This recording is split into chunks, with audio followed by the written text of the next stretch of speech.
Super consciousness. He who crosses a chasm on a narrow plank is liable at any moment to an abrupt accession of all his ordinary associations and sensations, with a sudden fall from his giddy height. Very like this seem the stories that we come across in sacred literature of man's occasional attainment of the mind world that lies beyond our common experience. Peter, walking on the sea, begins to sink the moment he remembers where he is. A few weary men sleeping on a mountainside wake to behold their master transfigured before them. But again they descend into the world, and already the great vision has died away and become an echoing memory alone.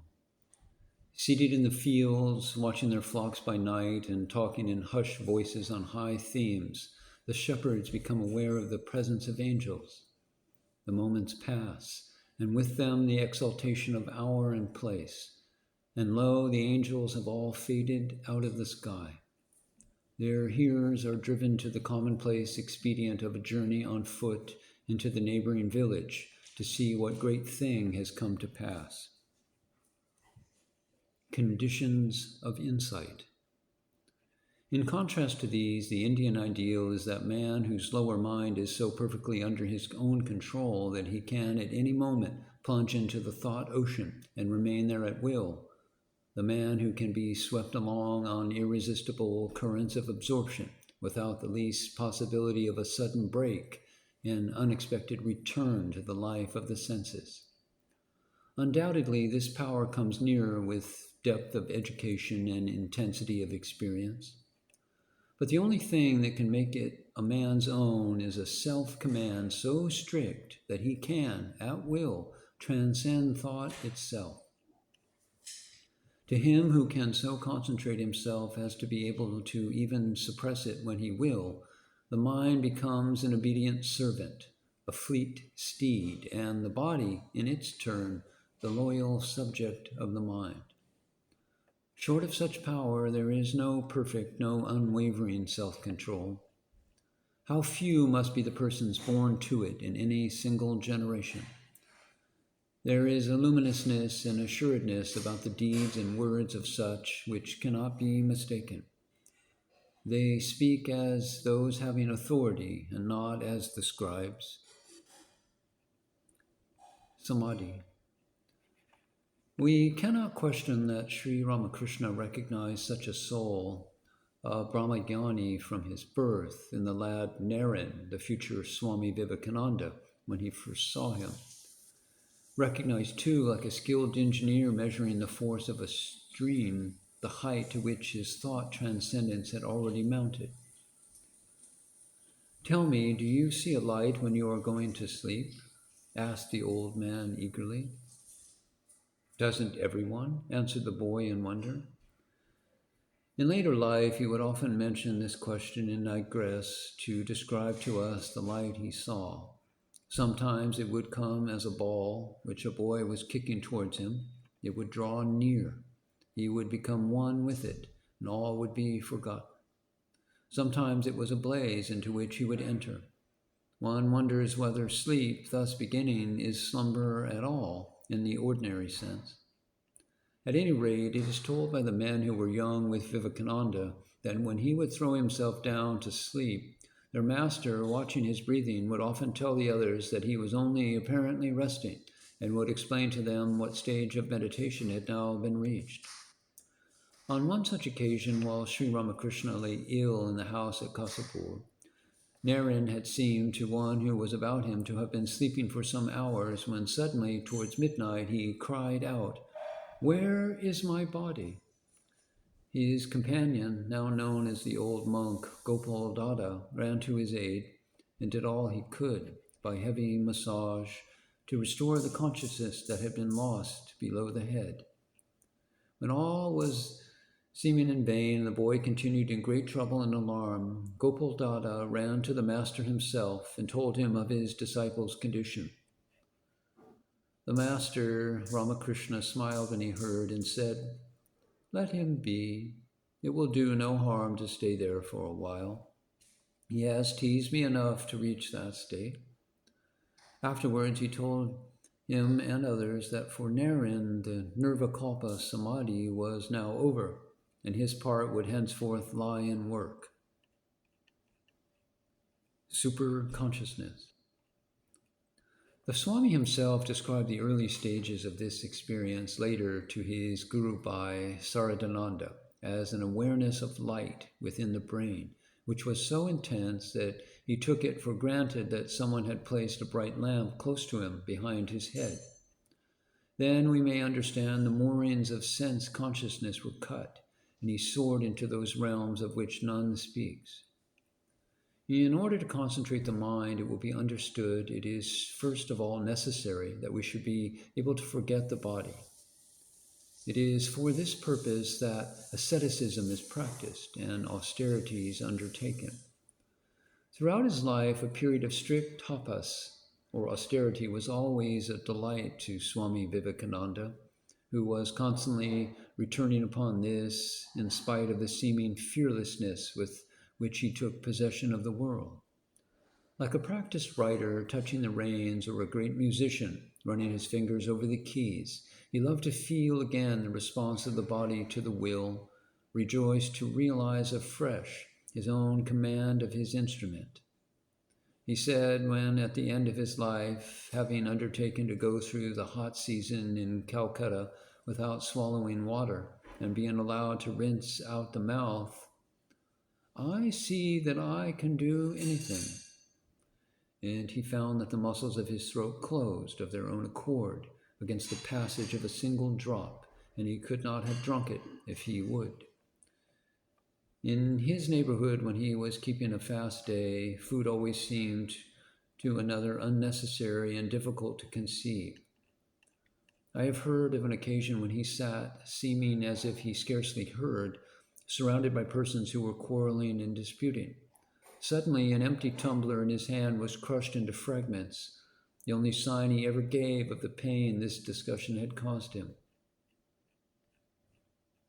It is not easy to realize the severity of the practices on which such a power of self-control has been developed, the number of hours spent in worship and meditation, the fixity of the gaze, the long-sustained avoidance of food and sleep. With regard to these last, indeed, there was one time when he had spent 25 days allowing himself only half-hour's sleep out of every 24 hours, and from this half-hour he awoke himself. Sleep never afterwards, probably, was a very insistent or enduring guest with him. He had the yogi's eyes, as Narendranath Tagore had told him in his childhood, when he climbed into his houseboat on the Ganges to ask, "Sir Tagore, have you seen God?" These yogi's eyes, which are said never to shut completely and to open wide at the first ray of light. In the West, those staying in the same house with him would hear the chant of Para Brahman, or something of the sort, as he went in the small hours of the morning to take his early plunge. He never appeared to be practicing austerity, but his whole life was a concentration so profound that to everyone else it would have been the most terrible asceticism. The difficulty with which he stopped the momentum that would carry him into meditation had been seen by his American friends in the early days of his life in that country of railroads and tramways and complicated engagement lists. One of his Indian hosts had said, "When he sits down to meditate, it is not 10 minutes before he becomes insensitive, though his body may be black with mosquitoes." This was the habit he had to control. At first, his lapses into the depths of thought, when people were perhaps waiting for him at the other end of a journey, caused him much embarrassment.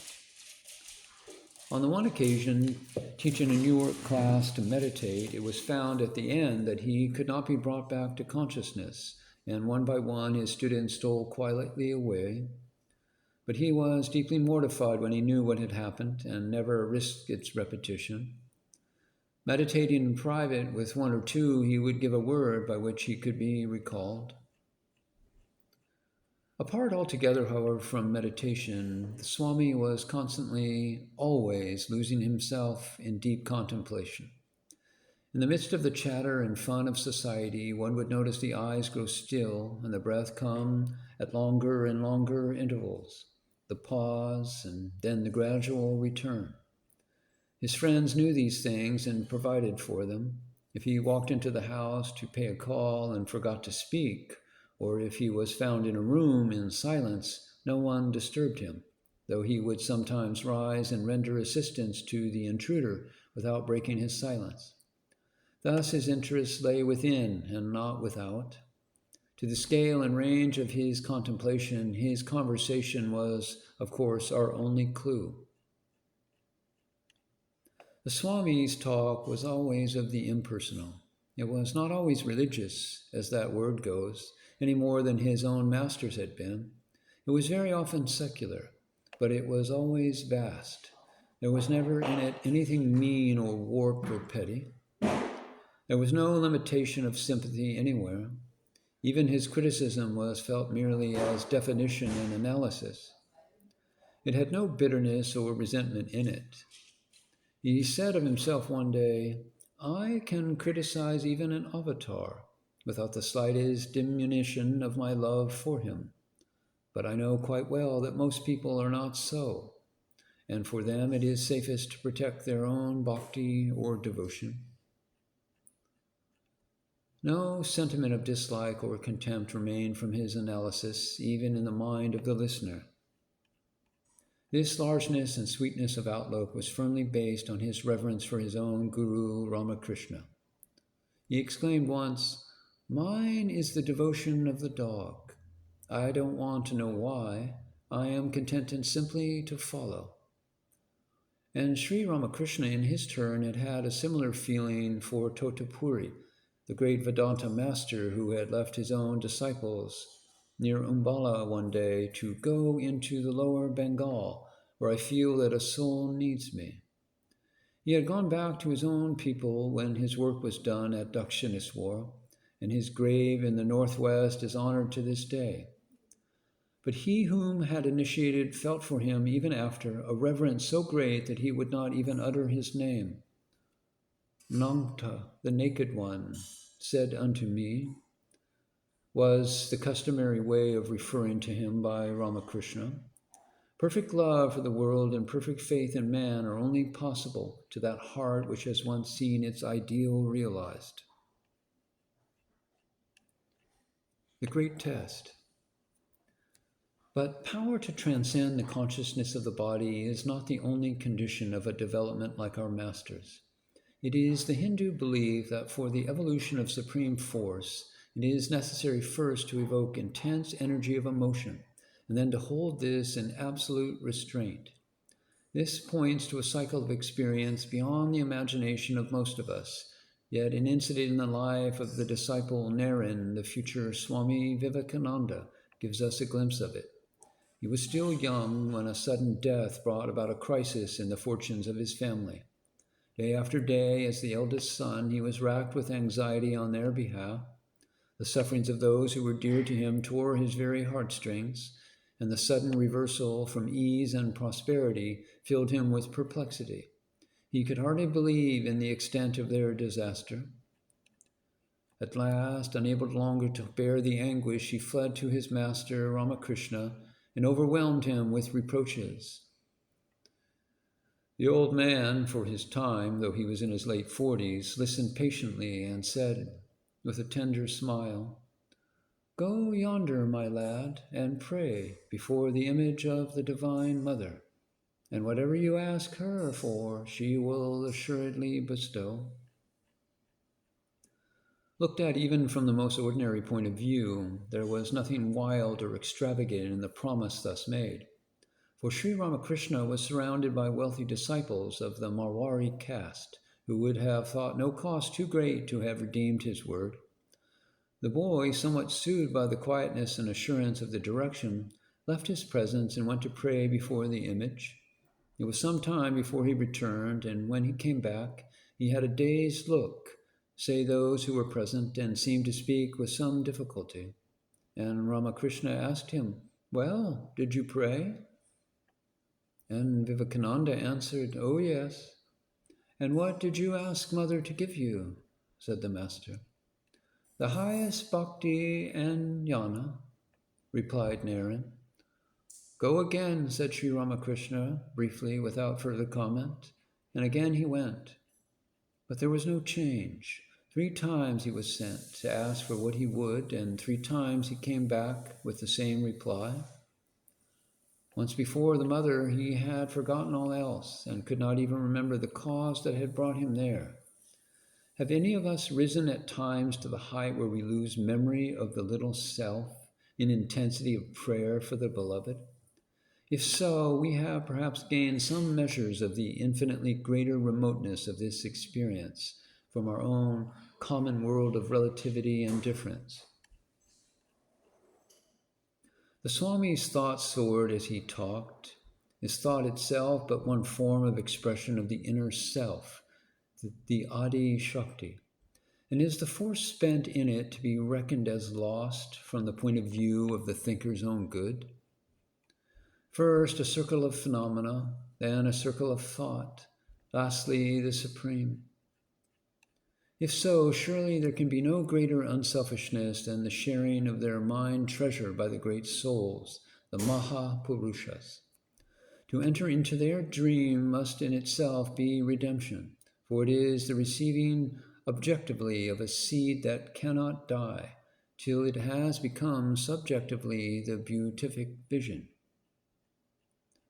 Ideals were the units of our master's thoughts, but ideals made so intensely living that one never thought of them as abstractions. Men and nations alike were interpreted by him through their ideals, their ethical upreaching. I have sometimes thought that 2 different grades of mind are distinguishable according to their instinct for classification under 2 heads or 3. The Swami Vivekananda's tendency was always to divide into 3. Recognizing the 2 extremes of a quality, he never failed to discriminate also that point of junction between them, where, being exactly balanced, both might be said to be non-existent. Is this a universal characteristic of genius, or is it a distinction of Hindu mind? One never knew what he might see in a thing, never quite knew what might appeal to him. He would often speak in answer to thought or respond to a thought more easily and effectively than to words. It was only gradually, from a touch here and a hint there, that one could gather the great preoccupation that all words and thoughts were designed to serve. It was not till the end of our summer in Kashmir that he told us how he was always conscious of the form of the Divine Mother as a bodily presence, visible amongst us. Again, in the last winter of his life, he told his disciple Swarupananda that for some months continuously he had been conscious of 2 hands holding his own in their grasp. Going on a pilgrimage, one would catch him telling his beads. Seated with one's back to him in a carriage, one would hear him repeating an invocation over and over.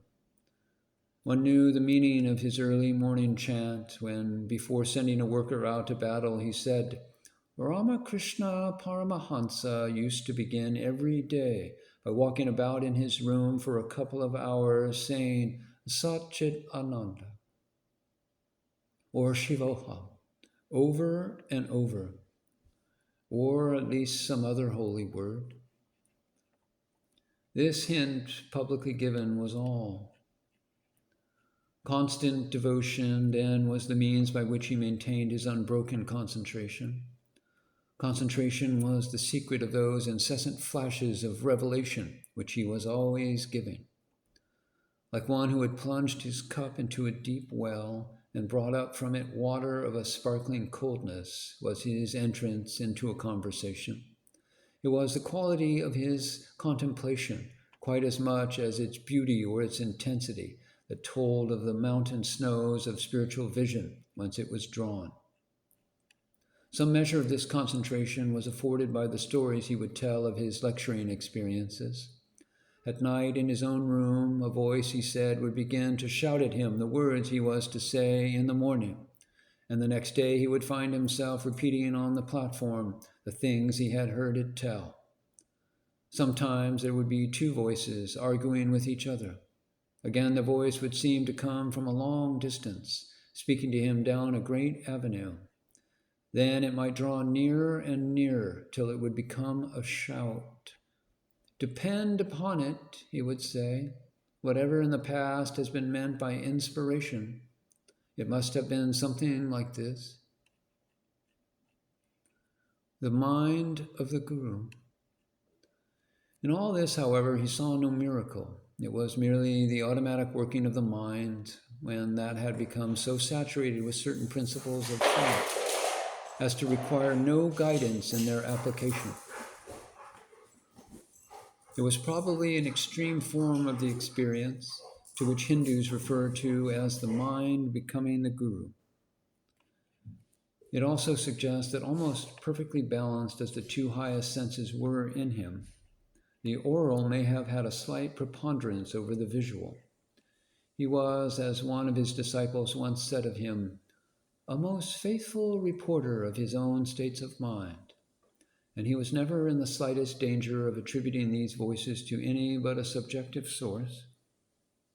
Another experience of which I heard from him, suggesting the same automatic mentality, perhaps in less developed form, was that when any impure thought or image appeared before him, he was immediately conscious of what he called a blow, a shattering, a paralyzing blow struck from within upon the mind itself, as if to say, no, not this way. He was very quick to recognize in others those seemingly instinctive actions that were really dictated by the higher wisdom of superconsciousness. The thing that was right, no one could tell why, while yet it would have seemed, judged by ordinary standards, to have been a mistake. In such things he saw a higher impulsion. Not all ignorance was in his eyes equally dark. An unexpected answer. His master's prophecy that again he would eat his mango of Nirvikalpa Samadhi when his work was done was never forgotten, but the brethren of his youth, by the brethren that was of his youth, none at any time knew the moment when the work might be ended, and the mounting realization some may have suspected. During the last year of his life, a group of his early comrades were one day talking over the old days and the prophecy that when Naren should realize who and what he had already been, he would refuse to remain in the body was mentioned. At this point, one of them turned to him half laughingly. Do you know yet who you were, Swamiji? He said, Yes, I know now, was the unexpected answer, awing them into earnestness and silence, and no one could venture at that time to question him further. As the end came nearer, meditation and austerity took up more and more of life. Even those things that had interested him most elicited now only a faraway concern. And in the last hour, when the supreme realization was reached, some ray of its vast superconscious energy seemed to touch many of those who loved him near and far. One dreamt that Sri Ramakrishna had died again that night and woke in the dawn to hear the messenger at his gate. Another amongst the closest devotees and friends of his boyhood had a vision of his coming in triumph and saying, Shoshi, Shoshi, I have spat out the body. And still a third, drawn irresistibly in that evening hour to the place of meditation, found the soul face to face with an infinite radiance and fell prostrate before it, crying out, Shiva Guru.